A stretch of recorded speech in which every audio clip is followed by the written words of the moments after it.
Hello मेरे प्यारे बच्चों, आप लोग कैसे हैं? उम्मीद करते हैं आप लोग बढ़िया तरीके से कुशल होंगे, अच्छे होंगे। और नवरात्र में डेली आप प्रतिदिन सुबह आप पूजा करें, है ना, माता जी का ध्यान करें। और अब स्टार्टिंग करते हैं आज क्लास का पहला क्वेश्चन। उससे पहले समझिए ज़रा, ये बिहार बीपीएससी स्पेशल पढ़ाया जा रहा है। ये बिहार बीपीएससी के लिए बेटा 4.0 के लिए मैथ का प्रैक्टिस पेपर है। और आज क्लास ये प्रैक्टिस पेपर नंबर 5 होने वाला है बेटा। ठीक है, कौन सा प्रैक्टिस पेपर नंबर बेटा 5। तो ध्यान रखिएगा, आप लोग बने रहिएगा, पूरा वीडियो देखिए शुरू से अंत तक। हाँ, और बेटा जो मेरे इस वीडियो में पहली बार आया है, वो तुरंत भाई इसको, जो पहली बार आया है बेटा, विजिट किया है, वो तुरंत सब्सक्राइब कर लो। क्या करेंगे बेटा? सब्सक्राइब। और इसके बाद और लाइक करिएगा और बेल आइकन पे क्लिक करेंगे। सब्सक्राइब करने के बाद बेल आइकन पे क्लिक कर देना और बेटा लाइक करना और अपने मित्रों को शेयर भी कर देना। ठीक है, ये हम देखो, हम आपके प्रति बेटा मेहनत करते हैं और आपकी जिम्मेदारी है कि आप हमें, हमारे चैनल को आगे तक पहुंचाएं। ठीक है था, तो स्टार्टिंग करते हैं। आज क्लास का पहला क्वेश्चन आपकी स्क्रीन पर कह रहा है, दिया गया है, एक मिनट बेटा। कह रहा है यदि x plus 1/x equal to बेटा कितना है? 5 है, तो x square plus 1/x square का मान क्या होगा? ध्यान समझिए भाई, जब कभी बेटा x प्लस 1/x इक्वल में कोई भी नंबर दे रखा हो, मान लो k दे रखा है, तो अगर ये चीज़ दे रखी है, आपसे पूछा जाए x square plus 1/x square, अगर स्क्वायर पूछा जाएगा तो ध्यान रखिएगा के स्क्वायर -2 कर देते बेटा, के स्क्वायर -2। अब यहाँ पर देखो के की जगह कितना है बेटा? 5 है ना, स्क्वायर में तो पूछ रहा है, तो यानी 5 का स्क्वायर -2 कर देंगे भाई। 5 का स्क्वायर 25, 25 में से 2 माइनस करो, आंसर कितना है बेटा? 23। तो इस क्वेश्चन का ऑप्शन नंबर ए आ गया। समझ आया भाई सबको? देखो, बहुत कम समय में आपने आंसर निकाला, ऑप्शन नंबर ए। क्लियर? अब चलते हैं क्वेश्चन अगले की तरफ। क्वेश्चन नंबर सेकंड क्वेश्चन में क्या लिखा है? कह रहा है दो परिमेय संख्याओं के बीच कितनी परिमेय संख्याएं होती हैं? ये सब लोग जानते हैं, दो परिमेय संख्याएं यानी रेशनल नंबर, जैसे 2 और 3 है, इनके बीच में परिमेय संख्याएं बहुत सारी हो सकती है बेटा, 2.123 या 1212 करके बेटा, है ना। तो ये सारी बहुत सारी संख्याएं होती हैं 2 और 3 के बीच में, तो इसका अनंत होता है बेटा। कितनी संख्याएं? अनंत। ध्यान रखिएगा, किन्हीं भी दो संख्याओं के बीच में परिमेय संख्याओं की संख्या बेटा कितनी होती है? अनंत होती है। ठीक है, अगला क्वेश्चन स्क्रीन पर बेटा, क्वेश्चन नंबर 3। अब क्वेश्चन नंबर 3 की बात कर रहा है, कह रहा है कि ये एक क्वाड्रेटिक क्वेश्चन दे रखा है, एक समीकरण दे रखा है, और कह रहा है इसके रूट क्या है। रूट का मतलब बेटा क्या होता है? इसके मूल क्या है? तो आप देखो कैसे करते हैं, एक्स स्क्वायर -5x प्लस 6, इसके फैक्टर कर लो बेटा। कैसे फैक्टर करेंगे?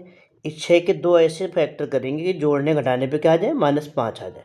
तो इसको लिखोगे एक्स स्क्वायर, 3 दूनी 6 होता है बेटा, -2x और -3x और प्लस कितना? 6, यानी इस 5x की जगह पर ये लिख दिया गया बेटा। ठीक है ना, नया 3 और 2 5। अब क्या करेंगे? अब इन दोनों में से कॉमन क्या है बेटा? तो कॉमन आएगा x, यहाँ x का नहीं तो x -2 बचा। इधर इन दोनों में कॉमन क्या है बेटा? -3, तो यहाँ बचा x -2, यानी एक आ गया x बराबर 2 आया, एक आया x बराबर 3। तो इस क्वेश्चन का आंसर आने वाला है 2 और 3, यानी ऑप्शन नंबर ए। तो इसके मूल क्या होंगे? 2 और 3 होंगे बेटा। समझ आ गया सबको? फैक्टर कर लेंगे, गुणनखंड कर लेंगे और आंसर आ जाएगा। या तो आप एक काम कर सकते हो, एक्स की जगह पे 2 रख लो, इस समीकरण में 2 रखने पे 0 हो जाएगा, 3 रखोगे 3 रखने पे 0 हो जाएगा, बस वो आंसर हो जाएगा। अगला क्वेश्चन नंबर स्क्रीन पर, क्वेश्चन नंबर 4 बेटा। ये चौथा क्वेश्चन दे रखा है, कह रहा है एक त्रिभुज की भुजाएं 3 सेंटीमीटर, 4 सेंटीमीटर, 5 सेंटीमीटर, उसका क्षेत्रफल। आप जानते हैं जिस त्रिभुज की 3, 4, 5 भुजाएं होती हैं, इन भुजाओं को देखकर बताओ ये कौन सा त्रिभुज है बेटा, तो आप कहोगे समकोण त्रिभुज है, क्योंकि समकोण त्रिभुज में ये ट्रिपलेट होती है 3 4 5। अब समकोण त्रिभुज में ये 3 भुजा, ये 4 है, तो ये कितना आता है बेटा 5। अब इसका क्षेत्रफल निकालना है, तो समकोण त्रिभुज क्षेत्रफल क्या होता है 1/2 आधार इंटू लंब होता है। आधार 3 मान लो बेटा, लंब कितना है 4। समझना ध्यान से, समकोण त्रिभुज का क्षेत्रफल होता है बेटा 1/2 आधार इंटू लंब।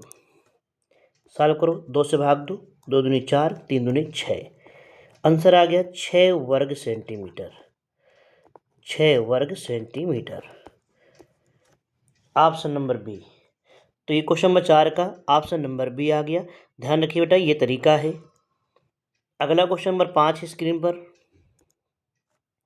कह रहा है साइन स्क्वायर 30 प्लस का स्क्वायर 30 का मान क्या होगा। आप सभी जानते हैं कि sine square theta plus cos square theta का मान कितना होता है, तो आप जानते हैं 1। अगर देखो यहाँ पर ध्यान, sine square theta plus cos square theta की वैल्यू 1 होती है बेटा। थीटा की जगह तो यहाँ थीटा 30, यहाँ भी 30 है, दोनों जगह सेम है, तो इसका मान क्या आएगा 1 ही आ जाएगा भाई। कितना आएगा 1। अगला क्वेश्चन नंबर 6 कह रहे एक वृत्त की परिधि दे रखी इतनी है, तो वृत्त की परिधि का फार्मूला याद होना चाहिए बेटा। वृत्त की परिधि, वृत्त की परिधि का फार्मूला होता है 2πr। क्या होता है बेटा 2πr। सभी बच्चों को याद होना चाहिए, वृत्त की परिधि का फार्मूला 2πr होता है। और जो कि 44 दे रखा है, तो 2πr का मान कितना है बेटा 44 है। 2π का मान कितना होता है 22/7 होता है। r तो त्रिज्या है, जो कि नहीं पता, निकालना है, बराबर 44। अब ध्यान से देखेंगे, ये 22 दूना 44 हुआ, 44 44 कट गया, r बराबर क्या आ गया, ये नीचे 7 के ऊपर जाएगा, r की वैल्यू 7 आ गई। तो ऑप्शन नंबर सी बेटा, क्वेश्चन नंबर 6 में ऑप्शन नंबर सी आ जाएगा। क्या समझ आ रहा है सबको भाई? बेटा लाइक कर लीजिए, जो पहली बार आए सब्सक्राइब कर लेंगे भाई। अगला क्वेश्चन नंबर 7 कह रहा है 2x + 3y = 12 है, x की वैल्यू 3 है, y का मान निकालना है बेटा। इसमें क्या करेंगे, 2x + 3y बराबर कितना दे रखा है 12। तो x का मान 3 है ना बेटा, इस x का मान उठा के यहाँ रख दो, 2 × 3, x की जगह पे 3 रखोगे, प्लस 3y बराबर 12। यहाँ कितना हो गया 6 + 3y बराबर 12। बेटा ये 12 इधर आके 6 माइनस होगा ना, तो यानी 3y = 2 हो जाएगा 6। तो y का मान 2 आ जाएगा बेटा। कितना आएगा 2। समझ में आया सबको? पहला ऑप्शन आ रहा है इसका। तो क्वेश्चन नंबर 7वें में बेटा पहला ऑप्शन आ रहा है। उम्मीद करते हैं सबको समझ आ रहा है। बेहतरीन, देखो ज़्यादा समय नहीं लगता, लेकिन चीज़ें आपको आनी चाहिए, कैसे क्वेश्चन करना है वो समझाया जा रहा है। क्वेश्चन नंबर 8 करें प्रथम 5 अभाज्य संख्याएं, जिसको बोलते हैं प्राइम नंबर। अभाज्य संख्या, पहली अभाज्य संख्या कौन सी होती है 2 बेटा, फिर 3, फिर 5, फिर 7, फिर 11। तो कितनी संख्या लेनी थी, इसने कहा 5। देखो 1 2 3 4 5, ये 5 अभाज्य संख्याएं लिख ली, इनका औसत। तो औसत होता क्या है, देखो एवरेज की बात करेगा, औसत क्या होता है सम योगफल यानी और बटे नंबर्स, जितनी संख्याएं हैं। तो अब इस क्वेश्चन में देखो जरा ध्यान से, तो इनका सम करना बेटा, इनका योगफल करना है। तो इनको सबको जोड़ोगे, इन सब संख्या जोड़ो भाई, तो कहो 11 और 7 कितना 18, 18 और 2 20, 20 और 8 28, यानी सभी संख्याओं का योग कितना आ गया 28। संख्याएं बेटा कितनी थी 5 थी, 1 2 3 4 5, 5 से भाग दे दो भाई। औसत दर क्या होता है योगफल बटे संख्या बेटा, 5 से भाग दो, 5 × 25 बचेगा 3, दशमलव लगाए बेटा 0 हो गया, 5 × 30 यानी 5.6। तो इस क्वेश्चन का ऑप्शन नंबर बी आंसर आ गया 5.6। समझ आ गया सबको ये? अगला क्वेश्चन दे रखा है क्वेश्चन नंबर 9 कह रहे कि गोले की त्रिज्या को दुगनी कर दिया है। तो आयतन, देखो एक चीज़ समझ लो, जब आयतन कह रहा है, अगर क्षेत्रफल कहता है तो 2 बार मल्टीप्लाई होता है, आयतन कहता है समझो 3 बार मल्टीप्लाई होता है। तो इसमें त्रिज्या दे रखी है, त्रिज्या जो भी है, मान लो त्रिज्या 2 है, लेट कर लिया हमने, त्रिज्या कितनी बेटा, त्रिज्या 2 है, ठीक है। अब आयतन की बात कर रहा है, क्या बात कर रहा है, आयतन। तो आयतन की बात करेगा तो 2 का गुणा का 3 बार कर दो, आयतन का मतलब 3 बार मल्टीप्लाई। तो यहाँ पर बताओ कितना हो जाएगा, 8। अब ये ध्यान समझो, त्रिज्या ये 2 है और आयतन कितना, 8, ये कितने गुना है, तो आप कहोगे 4 गुना है। कितने गुना है, 4 गुना। आप कोई भी संख्या मान सकते हो बेटा, तो 4 गुना। अगर आप इसी जगह त्रिज्या 3 मान लेते, त्रिज्या कितनी मान लेते बेटा, 3, तो आयतन कितना होता, आयतन बेटा वॉल्यूम कितना होता है, 3 त्रिका 9, 9 त्रिका 27 ना, ठीक है। अच्छा एक चीज़ समझो, यहाँ पर हमने क्वेश्चन थोड़ा पूरा पढ़ा नहीं, ध्यान समझिए और समझ लो क्या चीज़। यहाँ पर ये कहा गया है, एक मिनट बेटा,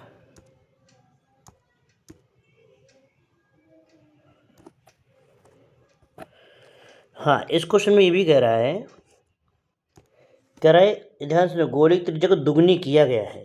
यानी इसका मतलब ये हुआ कि अभी त्रिज्या मान लो 1 है, कितनी है, 1, और जब त्रिज्या दुगनी हो जाएगी तो आयतन क्या, कितना गुना हो जाएगा, ठीक है।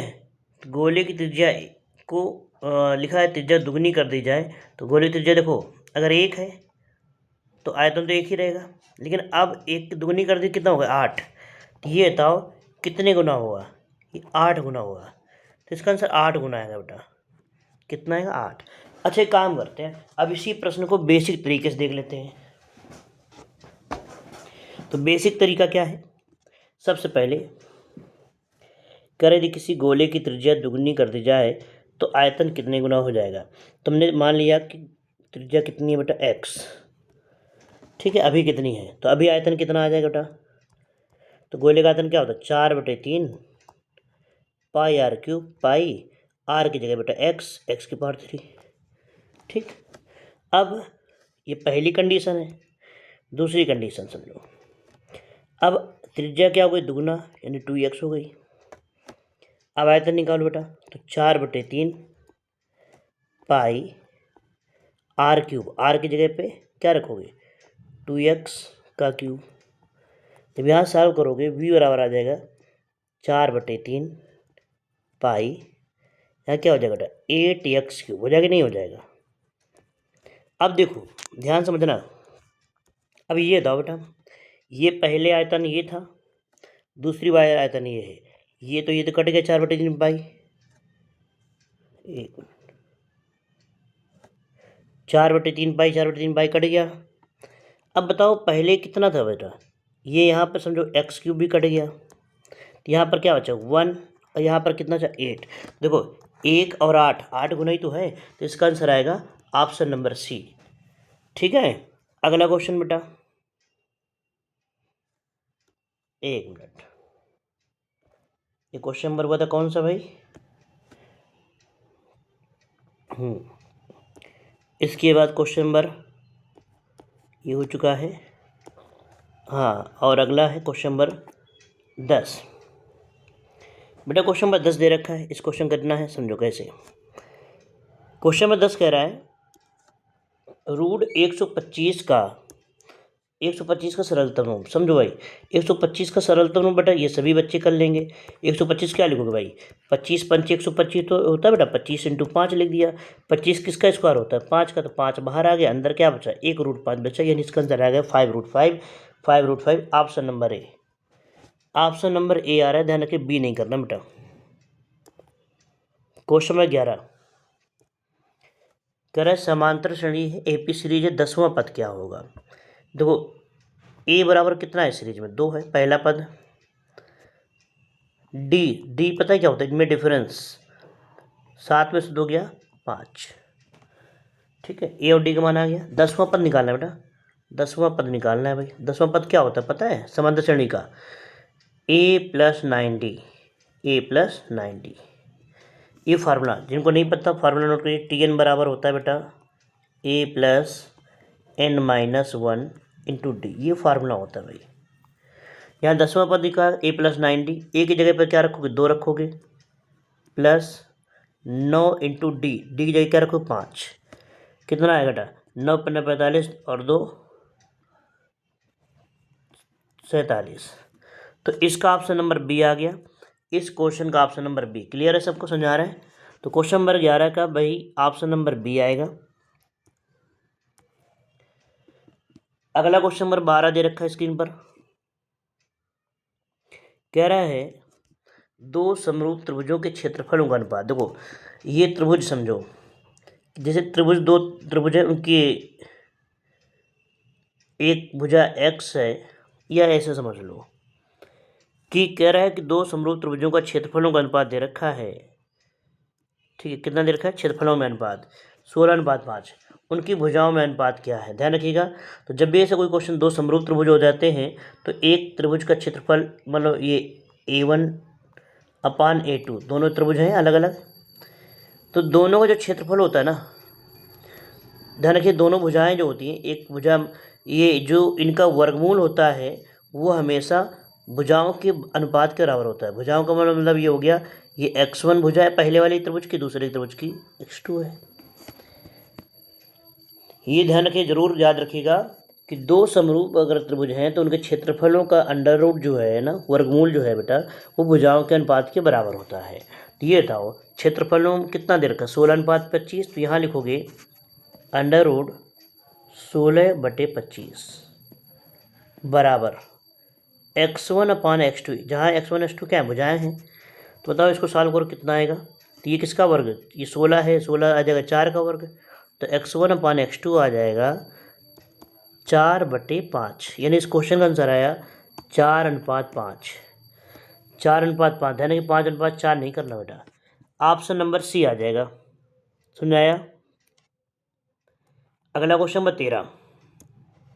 13 में कह रहा है कि k का मान पता करना है और मूल वास्तविक और समान होंगे ऐसा इस समीकरण के लिए। देखो जब मूल वास्तविक और समान होता है ना, तो आपको पढ़ा होगा एक फार्मूला होता है b² = 4ac। b की जगह पे क्या रखो k, और a की जगह पे 1 है और c की जगह पे 4 बेटा, तो b² यानी k² इक्वल 4ac, a की जगह पे 1, c की जगह बेटा कितना 4। तो यहाँ से हो जाएगा k² बराबर कितना आएगा 16, तो k बराबर क्या आ जाएगा +-4, k हो जाएगा +-4, ऑप्शन नंबर बी। समझा रहा है सबको। इस क्वेश्चन का ऑप्शन नंबर बी है बेटा। अगला क्वेश्चन स्क्रीन पर, क्वेश्चन नंबर 14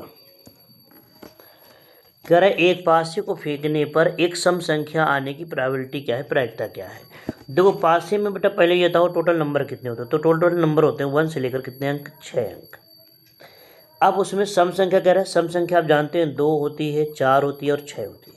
सम संख्या कितनी होती है, सम संख्याएं कितनी होती है बेटा 3 होती है ना, 2 4 6। अब प्रायिकता पूछ रहा है, जब प्रोबेबिलिटी पूछेगा ना बेटा, क्या पूछेगा प्रायिकता, तो प्रायिकता जो होती है टोटल संभावनाएं नीचे रखी, तो टोटल संभावनाओं का मतलब ये कितनी संख्या है 6। और इवेंट नंबर कितने हैं 3 अंक है ना, 2 4 6 3 संख्या है ना बेटा, 3/6 आंसर आएगा 1/2। आंसर क्या है 1/2। तो इस क्वेश्चन का ऑप्शन नंबर सी होगा, ऑप्शन नंबर सी 1/2 आंसर आ जाएगा। समझाया। हमने क्या कहा, टोटल पासे में संभावनाएं जितने अंक होते पहले वो नीचे रखेंगे, और जिसके लिए पूछा जाता है इवेंट नंबर के लिए पूछा गया, इवेंट नंबर 3 है, 3/6 लिख दिया, आंसर आ गया 1/2। अब क्वेश्चन नंबर 15 की तरफ चलते हैं। tan a का मान है 4/3। बेटा ये बताओ tan a का मान कितना है 4/3। tan क्या होता है, tan बराबर क्या होता है लंब बटे आधार। ये तो पढ़ा ही होगा, लंब बटे आधार होता है।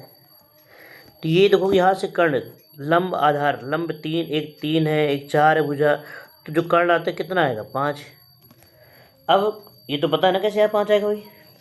अब कह रहा है साइन ए का मान क्या है, तो साइन ए, साइन मतलब क्या होता है, लंब बटे कर्ण, लंब बटे कर्ण, लाल बटे का आपने सुना होगा। लंब कितना है बेटा, यहाँ पे लंब की बात करें तो लंब 4 है, कर्ण कितना है, कर्ण 5 है। तो इस क्वेश्चन का आंसर क्या है, साइन ए रहा 4/5, 4/5, ध्यान रखिए 5/4 नहीं करना, 4/5, ऑप्शन नंबर बी। तो क्वेश्चन 15 का आ गया option number B. Question number 16 पहुँचते हैं 16 में। कह रहा है चक्रीय चतुर्भुज के सम्मुख कोणों का योगफल कितना होता है। तो कोई चक्रीय चतुर्भुज यानी साइक्लिक क्वाड्रिलेटरल होता क्या है, चक्रीय चतुर्भुज की बात कर रहा है, यानी इस तरीके, ठीक है, जो सर्कल से हो जाता है। कह रहा है कि सम्मुख कोणों का योगफल कितना होता है। ध्यान रखिए चक्रीय चतुर्भुज में आमने सामने कोणों का योगफल कितना होता है पूछा गया। ध्यान रखिए, तो बेटा जब भी चक्रीय चतुर्भुज की बात करेगा आमने सामने कोणों का योगफल, ध्यान रखिए बेटा 180 डिग्री होता है। कितना होता है, 180 डिग्री। चक्रीय चतुर्भुज के सम्मुख कोणों का योगफल 180 डिग्री होता है बेटा, समझ आ गया। अब क्वेश्चन नंबर 17 की तरफ चलें। 17 में लिखा गया 3 और -4 किस चतुर्थांश में, देखो बेटा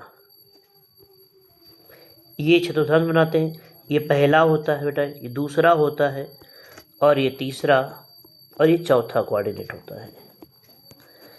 3 - 4, ध्यान रखिएगा ये x और ये y, प्लस इधर होगा और माइनस इधर चलेंगे, इसमें प्लस इधर होगा माइनस इधर चलेंगे। अब यहाँ ये x है और ये y है।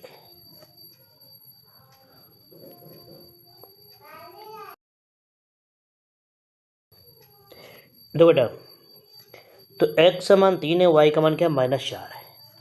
ध्यान रखिए पहला x दूसरा y। तो 3 का मतलब हो गया, पहले x की तरफ चलेंगे 3, x एक्सिस में 3 चलेंगे बेटा। तो दो कैसे करना है, इधर 1 2 3 मान लो बेटा यहाँ पर है, और y में चलेंगे -y में यानी -4, 1 2 3 4। तो यानी इस वाले में आओगे, किस में आओगे, इस वाले में, चौथे वाले में, यानी यहाँ पे कहीं बिंदु मिलेगा 3, -4, चौथे वाले में आ जाओगे तो इसका आंसर आएगा चतुर्थ वाले कोऑर्डिनेट में हो। ठीक है, ध्यान रखिएगा अगर यही प्लस में होता, 3 4 प्लस में होता तो पहले वाले में पहुँच जाते, किसमें पहुँच जाते, पहले वाले में। ठीक है, अगला क्वेश्चन नंबर है, अगला क्वेश्चन नंबर 18। कह रहा है एक शंकु की ऊंचाई दे रखी है, ऊंचाई कितनी है बेटा, 4 सेंटीमीटर है, त्रिज्या है 3 सेंटीमीटर, तिर्यक ऊंचाई निकालनी है।